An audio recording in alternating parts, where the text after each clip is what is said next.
So welcome into the podcast, Sexy Aging Today. I am super excited about this interview with Dr. Sandra Kaufmann because we both have this obsession around what's actually happening at the cellular level when it comes to longevity. So I'm going to do a quick intro of Dr. Sandra and then I'm going to hand it over to her so she can tell us, correct all my mistakes basically. So you're going to educate on why we age and how we can live longer, healthier lives, which the reason I'm excited about that is a bit of a backstory. When I was 45, I woke up one day and I thought, I'm going to have the best 50th birthday party ever. And that started my 5-year journey into finding out how the best way to age is. And then, of course, I stumbled into menopause and, that's a whole other story. But the longevity conversation at the scientific level, like how we can help our bodies age well, became and still is an obsession for me. So I'm so excited that you're here. You're a member of the Scientific Advisory Board. You're a certified expert with the American Council in the Science of Aging. So, Dr. Sandra, welcome to the show. What can you tell us about how you became an obsessive around longevity? So you'll laugh. My story is a bit like yours. Although when I hit 45, I was dangling off of a cliff because I'm a rock climber. And it dawned on me that unless I do something to get rid of this pesky aging problem, my days of hanging well off of cliffs was probably not going to be very long-lived. And I lived in fear of, number one, falling off and crashing, and two, not being able to do the things that I really wanted to do in my life. And I really wasn't very excited about the idea of giving things up that are just so much fun. So I went on this ridiculous quest. The good news is I had the background to be able to do it. So I started out once upon a time, I was a cell biologist. As my dad pointed out, cells don't have insurance policies and they don't pay bills. So I became a physician. I'm right now, I'm a pediatric anesthesiologist, which is a pretty busy job. I'm the chief of a department and I run the South Florida division of anesthesia, blah, blah, blah, blah, blah. But yeah, the true hobby and why I am here and how this all sort of ties together is the fact that I realized or came to the conclusion that you age because your cells age in 7 very distinct categories. And then in order to figure out how to undo those categories, we use different molecular agents. And this is where my anesthesia job pays off. We look at pharmacodynamics, pharmacodynamics, how drugs affect the body, how the body affects drugs. And so by combining all of these things, I created a system whereby not aging becomes a mathematical algorithm. So I can help anyone have a better, healthier life. Oh my gosh, I'm so excited. So you actually came up with something called the 7 tenets of aging. I think it's probably a good time to dive into that now. Are you happy to share? Oh my gosh, yes. And you know, I guess this is where we also warn your audience. Some of this can be kind of boring, so I'm going to try to make it interesting. Not for me. Not for me. You never know. Some people start dozing off at this point, but I will try to make this interesting. So tenet 1 is DNA alterations. As you age, obviously our DNA doesn't do so well. Telomeres get shorter and DNA gets what I call decorated. So it gets methylated. Epigenetic modifications, of course, methylation, acetylation, you know, all of the sort of extra molecules that clump onto your DNA cause it to change over time. And that's obviously a problem, but good news is we have some tools to fix it.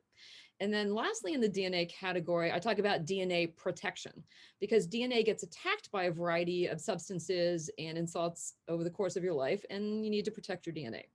So that is category or tenet 1, DNA. Category 2, tenet 2 is mitochondrial problems. Mitochondria, of course, is the powerhouse of the cell, and it fails for very specific reasons. Big one over the age of 40 is nicotinamide deficiency.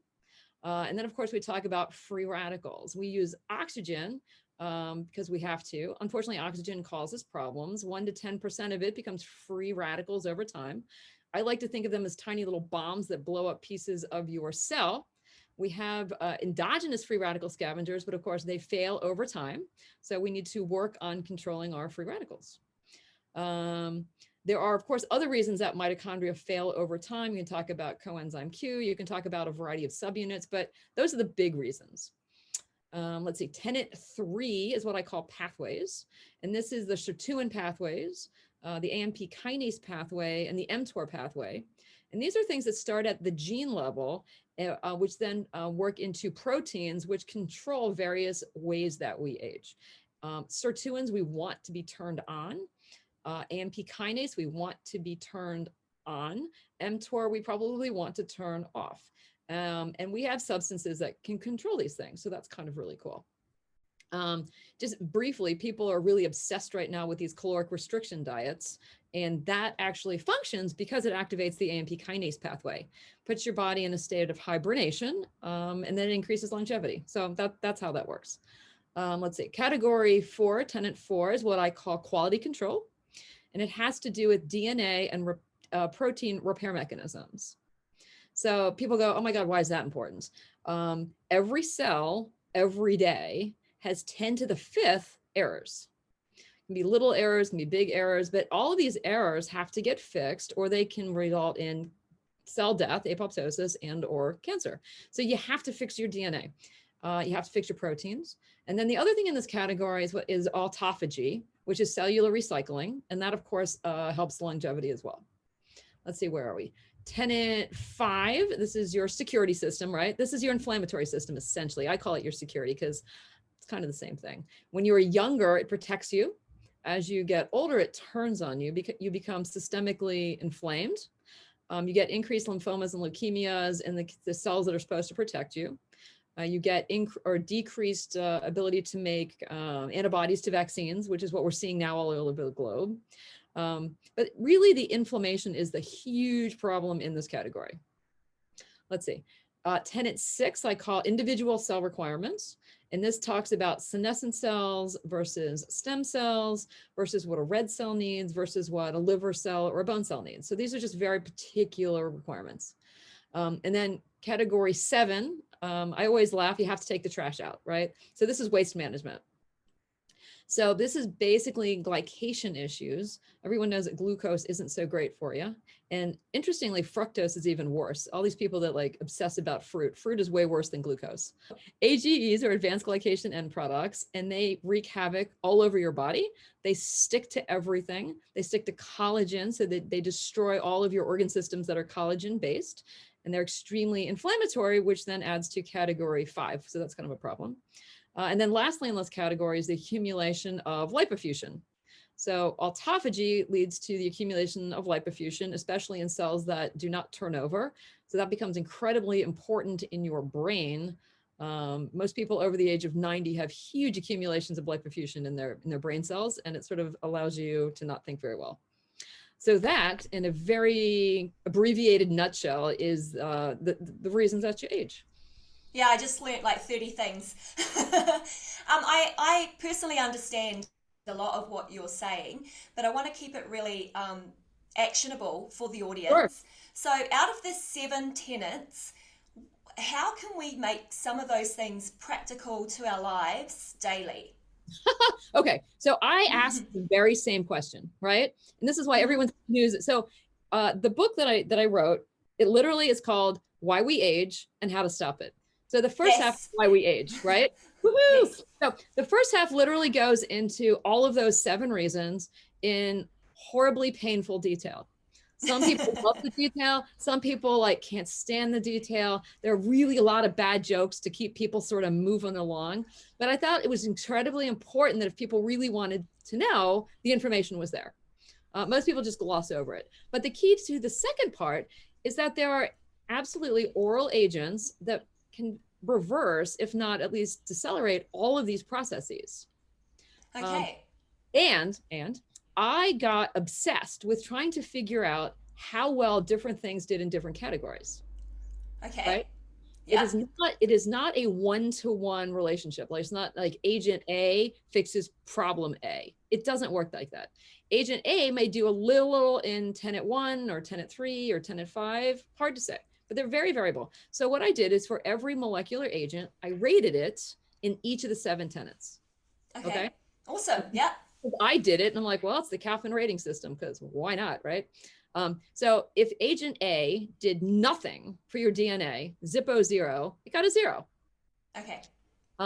If it proved that it could do something in a culture or a test tube or in theory, it got a 1, right? If it was proven to do something in rodents, because most of these things are in rat and mouse studies, or quail, huge fish, it gets a 2. Okay. And if there's evidence that it works in people in that category, it would get a 3. All right. So every agent that I rated has a 7-digit number, because there's 7 tenets, and it's so like 0.1.3.2, right? So no one really needs to know all of these numbers, but the idea is when you're figuring out what is important for you to take as an individual, it becomes a numbers game. Yeah. Right. So you take your mathematical formula for anti-aging.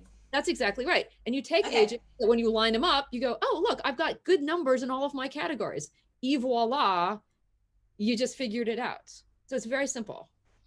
Right? Okay, so can you give us a simple mathematical equation right now, like an example? Sure. So I think if I can sort of from a personal perspective, one of the things that I tripped over really quickly was the inflammation issue. Yeah. How much inflammation was affecting so many parts of my life. For example, I had stomach upsets, I started to get joint pain, and brain fog, and just a couple of other skin issues. And I knew it was inflammation because it made sense to me. And so I dialed back on a couple of things in the dietary aspect, and I managed to, within quite a short time, 3 months, go, okay, I don't have that, and that anymore, but I still have a bit of this. Right. So that's my personal example, and I think a lot of people are similar. What other things, like if I'm like the normal lay person that maybe has a bit more information on how to fix a problem, what can you give the listeners? Say, for example, they might not have this fitness background that I have, but we do want to get something out of this conversation. Like, what can we do, Sandra? Okay, just for you. No, so what's really funny is I completely think that I am making the most sense that I could possibly make. And we always get to the same point with everybody. They go, I kind of understand what you're saying. Now, what do I do? Right. So this is where we are. What do I do? So for anyone over the age of 40, I created the top 5. Yay. Okay. I'm ready. Yeah. Super easy. The top 5. Right. And the selection was based on getting the most bang for your buck, assuming that you didn't have any medical problems. Yeah. Okay. All right. Cool. Conveniently, I called it the panacea because the letters kind of spell out panacea, and then it gets a little not so quite true at the end. But you'll understand what I'm talking about. So the first one, P, right, panacea, is pterodactyl. It is a relative of resveratrol, and they do amazing things in all of the categories. But the biggest thing that we're looking for here is sirtuin activation. Okay. Okay. So the difference between the two, resveratrol comes from red wine, comes from grapes. Yeah. Pterodactyl comes from blueberries. They're very related. Resveratrol has more studies, but it's less bioavailable. So if you take a pill or you drink the wine, less of it actually gets into your system. That's what that means. Right. Versus the pterodactyl in blueberries, it lasts in your body longer. So if you're going to take regular of each, pterodactyl is the one to go. Unless. Love it. Okay, so number 1, blueberries. Right. No, the problem to get enough blueberries, however, is you have to eat like 3 gallons a day. Then you would turn purple and you'd be really angry at me because I'm sure you would not be thrilled with 3 gallons of blueberries a day. So basically 1 capsule of pterodactyl a day does the trick. All right. The only caveat here is that there was one study that showed if you have increased lipids or lipid problems, then resveratrol is better for you. So I always go one or the other, but you have to have one of them. Okay. Right. All right. Got it. Yeah. All right. So panacea, PA. A stands for astaxanthin. Astaxanthin is one of my most absolute favorite molecules in the entire planet. Someone asked me once, like, if you could be a molecule, who would you be, or what would you be? Strange question, right? But I would be astaxanthin. It's so cool. It sounds cool. Right? It looks like, if you look at the molecule, it looks like a bracelet. It's so cool. It's this long chain, a big circle at the end, a big circle. You could make a bracelet out of it. It looks pretty cool. Yeah. So it's decorative, but it's all natural. It comes from angry algae. So if you look at the pond scum, right? If you piss off the algae in pond scum, it makes this amazing orange, glowy pink goo. And that's astaxanthin, because that's how it's dealing with physiologic stress. And if we eat that, we can deal better with physiologic stress. So as it turns out, astaxanthin, number one, it's all natural. It basically is the pink red color in all marine life. So it's in krill, it's in roseate spoonbills, it's in quail eyes, everything red, salmon, for example. But for us, it's the most amazing free radical scavenger. It increases your ability to make your own endogenous free radical scavengers, and it's an anti-inflammatory. Sounds amazing. So how would we get that in everyday life? Like, what's the source? So you can either go eat pond scum. I knew you were going to say that. No, because I was thinking, when can I find pond scum around here? Good luck. Good luck. No, it comes at, so different countries obviously make it. You have to grow the algae. Best algae comes from either Japan, Iceland, or Hawaii. Comes in just, comes in a pill and slides down. And what's really interesting, and I say this all the time. So one of my children that you saw ahead of time is a redhead with very fair skin. We live in Miami and she plays tennis outside all the time. And she is my quality control system for rating astaxanthin. Okay. Because she takes a good brand, she does not burn. And when she takes a terrible brand, she does. Okay. So as long as it's to Japanese, Icelandic, or Hawaiian astaxanthin, you are good to go. Oh, that sounds amazing. Okay, so I'm really taking note of that because obviously as I'm progressing through this amazing third stage of my life, I want to be more mindful of my skin. Yeah. Right. Absolutely. I mean, there's lots of other ways to make myself look younger, but that I'm kind of like, if I can do it from the inside out, that's my priority. I'll consider other options. Right. No, absolutely. Yeah. And I think we could go off on skin until the cows come home. Skin is so cool because it gets attacked from the outside and the inside, right? So it really takes a beating, but then you get to treat it from the outside and the inside. Yeah. So you get it's so cool. I mean, I'm just obsessed with skin, but anyway, that's neither here nor there at the moment. Back to panacea. So PAN, the next one is nicotinamide. Everyone over the age of 40 is nicotinamide deficient. You can test levels if you want, doesn't really matter because everyone is nicotinamide deficient.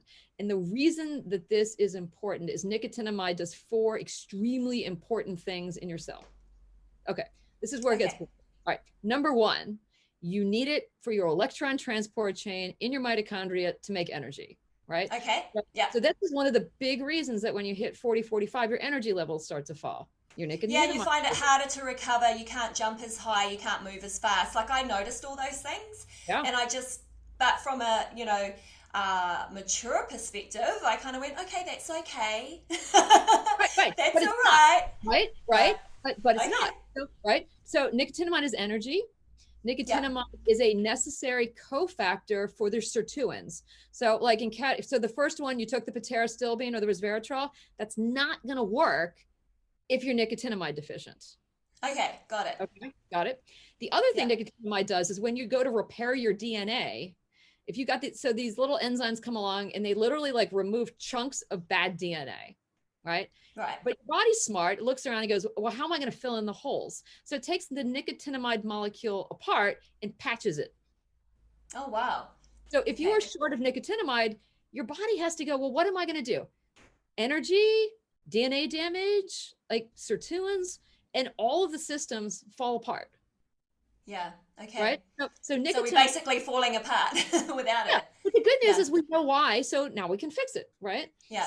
So everyone over, 40, 45's got to be on some sort of nicotinamide supplementation. And there's a bunch of oral options. There's IVs, there's patches, there's nasal sprays. Everyone is in the quest for the best nicotinamide replacement therapy. And at the moment, there isn't a best, there just is. You just need to do it. Well, actually, this is the first time I've ever heard of it. So I'm now thinking, where the heck would I find that? I can guarantee you, as soon as you write NAD into Zoom or into Google, a billion things are going to pop up. So okay, awesome.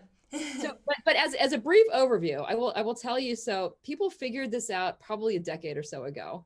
The first company to put it out was Chromadex, and they created a product called nicotinamide riboside.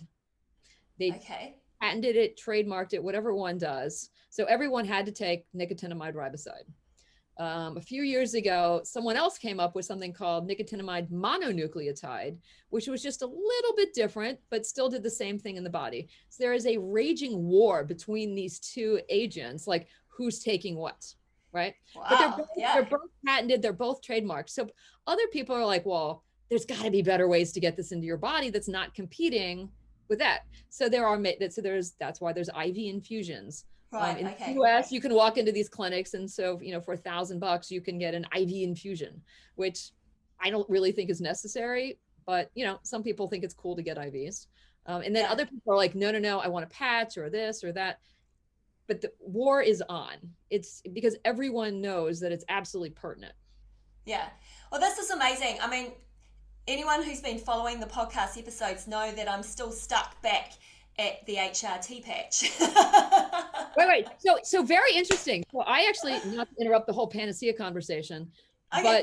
but I noticed that a lot of your podcasts are in fact about dealing with menopause, right? Yeah, it kind of went down the rabbit hole. Well, So, yeah. So what I decided, and this is like, again, my family, my friends are like, I'm the dumbest woman in the world. I decided that I wasn't going to go through menopause, right? Okay. Wow. So here's an interesting scientific geeky thing. Mitochondria, right? The number of mitochondria in each cell is dictated by the energy requirements of that cell. Yeah. So like a liver cell is a pretty busy thing. You're always busy, metabolizing things. And there's probably about 500 to 600, maybe a few thousand mitochondria in a liver cell.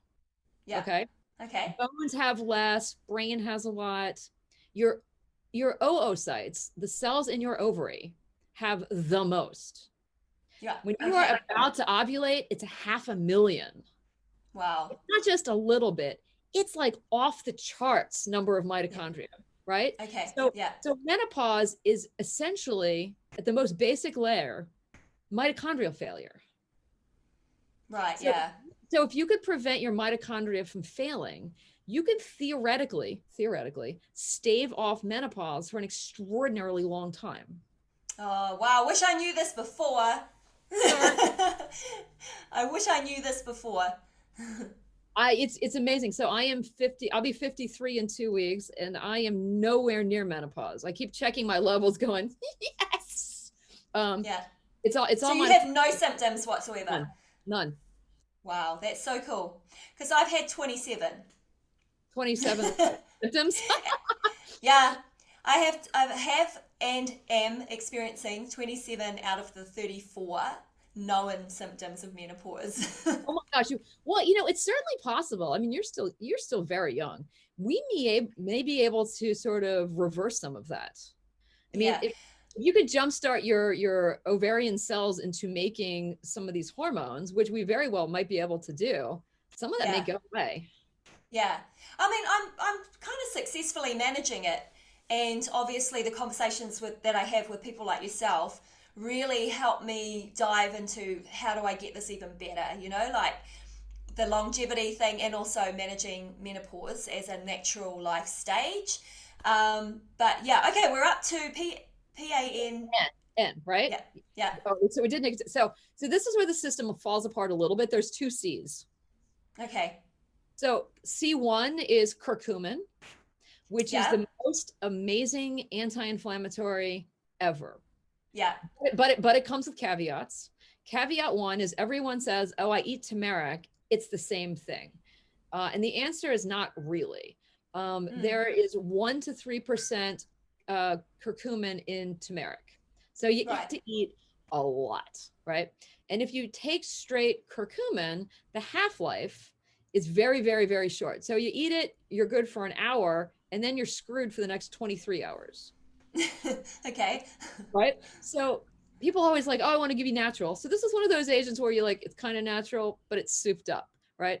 The only way that it actually works is to take one of the sort of like scientifically engineered curcumins. So Right. for example, they put it in nanomycels. They do a variety of things. I love the nanotechnology. I mean, I take something called metacurcumin, and it is amazing. If I take 3 capsules, I turn yellow. So I am very much convinced that it absolutely works. Yeah. People they like the one where you take it with pepper, but that's like 15-year-old technology. It doesn't really do a whole heck of a lot. Okay. But if anyone's looking out there and they can't find a nanomycel, they need to find something that's on the bottle that says high bioavailability. Yeah. That is Okay, got it. crucial. Otherwise, you're spitting in the wind. Yeah. Okay, awesome. All right. What's next? The next C is carnosine. So Yeah. carnosine is a naturally occurring dipeptide. We all have it in our bodies, which is why I think it's so cool, which actually separates the supplement from adjuvant. Like, I hate when people talk about supplements, because a supplement is something that your body doesn't have. Actually, I take it back. Oh, I'm so backwards. A supplement is something your body does have, because when you take it, you are supplementing your body's endogenous ability, right? And adjuvant is something you've never seen. So curcumin is an adjuvant. Carnosine is a supplement. Right. Okay. Right. So of course, with everything good in your body, men seem to have more, and young people have more. So as an aging lady, we have not enough, essentially. Okay. Yeah. And what carnosine does, and the reason it's on the list, is a transglycosylating agent. So this is starting to address the glucose issues. Every time we eat glucose, it sticks to everything. It makes the AGE products. It causes collagen failure. It's one of the reasons our skin droops. It's one of the reasons people get congestive heart failure without coronary disease. But it actually can take some of the glucose and pee it out. And there are absolutely fantastic studies that demonstrate this. The other really cool thing that carnosine does is it buffers your muscle.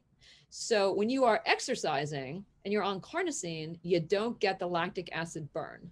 So I love the fact that I can go to the gym, kill myself with my teenage daughter. Her muscles are killing her, and I am like fine. I love that. Right? I love that. Yeah. And she's like, Mom, that's not fair. I'm like, oh yeah, it is. It's so fair. Because I'm cheating. Ha ha ha. It's fantastic. I'm loving this. Okay, and we're up to E. Right. So the last one is actually ECGC. Yeah. And this is the active ingredient in green tea, and it's one of the most amazing epigenetic modifiers. In addition, it helps with weight loss and a whole lot of variety of really cool things. But it sort of rounds out what amazing top things I can do for my body. So that's top 5 and top 6 if you count the ECGC. And some people do, some people don't, because some people substitute the carnosine out. They like the ECGC. Some people don't. Sometimes people, it upsets their stomach. Anyway, but usually people are on at least 5 of those 6, and that is the basic panacea. Wow. That's amazing. So do you have people that you've recommended those to that follow that to the T? And, oh my God, yes. And their feedback is, I'm curious. So what's interesting is, as I said earlier, I'm an anesthesiologist. I don't have a longevity clinic, but what happens is I talk to people like you, and I get amazing emails. People email me from around the world, and they say, I'm X number of years old, my back is killing me, or I have problems XYZ, what do I do? So I will recommend, a list of things, and I say, check back with me in 3 months. And the feedback over the last bunch of years is astounding. Yeah. Astounding. Nothing hurts. My vision is better. My weight is better. My labs are better. Everything is unbelievably better. And what they always say is, what else can I take? Oh, wow. Okay. So, and we're making the assumption that they're also implementing better lifestyle habits? No, I'm not making that assumption. Oh, not at all. Because I personally feel like that's the foundation, and all this other information that you can combine with it is just like giving you the extra superpowers. Well, so you're assuming, well, because you're this enthusiastic, exercising, woman, and so on, but a lot of people don't do that. And there is no way you're going to tell a couch potato to go run a marathon. They're not. They're just not, right? It would certainly be useful, and they would do significantly better, but they may not, right? Nor are they going to eat 17 salads a day and not eat ho-hos. Like, they're just Yeah. not. It's not who they are. But if we can implement these things, whatever their baseline is, we can improve it, right? Right. And the other thing I like to talk about is some people are obsessed with the idea of longevity, or lifespan. I like to think about health span, right? Yeah. Yeah. How long can you be as healthy as possible, not necessarily live as long as possible? Yeah. And I have Yeah. made people's disease states be significantly better, right? Yeah. Thyroid disease better, testosterone levels are better, reduce their risk of coronary disease. And what's cool, as a physician is it's easy to see different disease states or propensities for disease states show up in the different categories, right? Yeah. If you have a family history of cancer, you probably have issues with your DNA repair mechanisms, right? Right. So, Yeah. so we can take something in that category. If you are family history of diabetes, or you just eat a ton of sugar, well, let's put more stuff in the waste management category, right? Yeah. So Okay. it makes it very sort of user friendly. Yeah. I mean, I'm also doing some studies on the science of a plant-based diet on decreasing or eliminating diabetes. I actually just did a webinar with a doctor 2 days ago, and I've always been quite a huge proponent of plant-based eating. I would say I'm plant-based pescatarian, and I know it's definitely helped with a lot of issues that I had before when I wasn't. What's your take on it? So, number one, I don't like to tell people what to eat. Yeah. Okay. I am a horribly confessed junk food junkie. What's your favorite? Chocolate chip cookies and donuts. Yeah. I Oh, eat yeah. a donut a day. I am so bad. It's terrible. People get mad when I say these things, but I block sugar. I block carbohydrate. I mean, I block it all metabolically. So I think hopefully I can get away with it, unless I die tomorrow. Then you'll be like, ah, the damn donuts. What's interesting about a plant-based diet is it certainly is good for you, right? There's Yeah. absolutely, without argument. My only concern would be that there are a lot of agents out there that you're going to be missing. Yeah. For example, carnosine, we talked about, is an animal-based substance. It comes Right. from meat. And if you are not eating any meat, you are probably very carnosine deficient. Yeah. Yeah. Interesting. And Yeah. you can certainly take extra, but most people would not even recognize that that would be a problem, right? Another amazing agent is something called lactoferrin. Yeah. And, right? And it comes from milk, right? Mammal's milk. Interestingly enough, camel's milk is better than any of them. And I just ordered some because I was really curious to see what it tasted like. Could be terrible. I have no idea. But Oh, you haven't tried it yet? Hasn't no, arrived? no, it has not arrived yet. You'd think I would. My sister lives in Abu Dhabi, and you'd think I would have tried it when I was over there, but I didn't really appreciate how great it was until I stumbled upon this, a few months ago. I'm like, oh my God, lactoferrin, this is amazing. So Yeah. it reduces glucose. It's good for diabetes. It gets rid of AGEs. It's amazing. It modulates your immune system. Like if you're inflamed, it turns it down. If you're under, it turns it up. Amazing molecule. Wow. But it's not in plants. Yeah.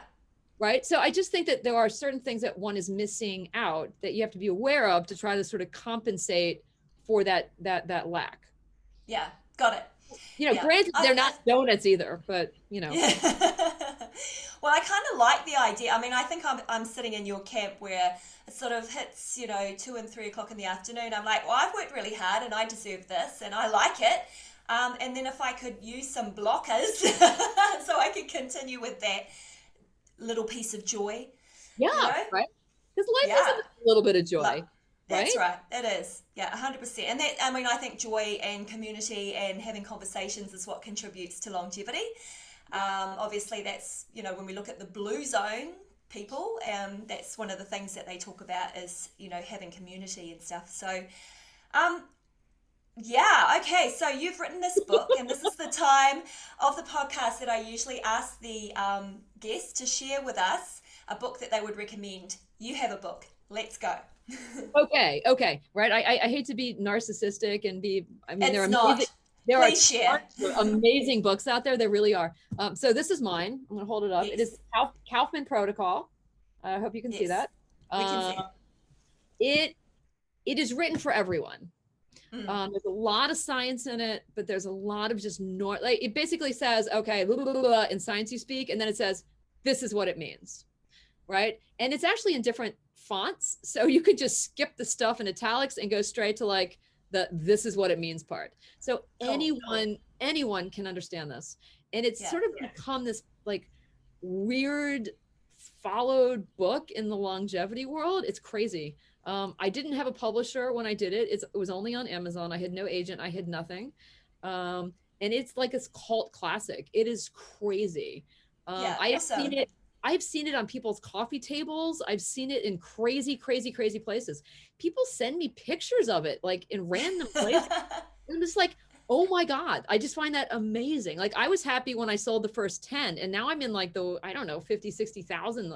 Like, I don't know who buys it. I don't advertise, but people seem to really, really, really like it. And I'm just so happy that I can get the information out there. But it's been so successful that book 2, which is going to be the next 28 agents, is at the editors right now. So hopefully that'll be out within a month or 2. Oh, that's so amazing. Hey, Sandra, I'll be sharing the book details in my socials and across the podcast, of course. So I feel like I could talk to you for way longer, but it's more from my own personal selfishness that I would want to continue this conversation. But thank you so much for joining me today on Sexy Aging. Oh my God, my pleasure. Thank you.